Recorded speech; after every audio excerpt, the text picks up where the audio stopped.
Alam mo ba? TikTok is literally telling you how to go viral. Kung aspiring content creator ka, make sure na i-watch ang video na to hanggang dulo. May mga tips ako na super helpful for your growth.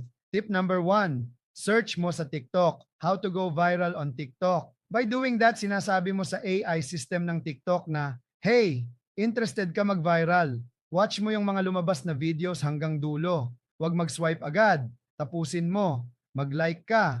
Mag-comment. Mag-share. Work from the bottom up. Pag ginawa mo to ng consistent, promise may results kang makikita. Yung full watch time, sobrang importante yan.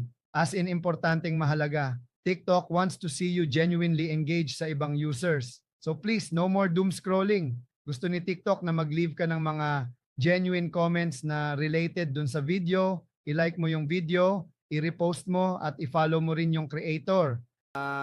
Hi, this is Jen Ojisan. If helpful sa'yo itong video, follow mo na rin ako. Sobrang maa-appreciate ko, promise. Let's grow together on TikTok.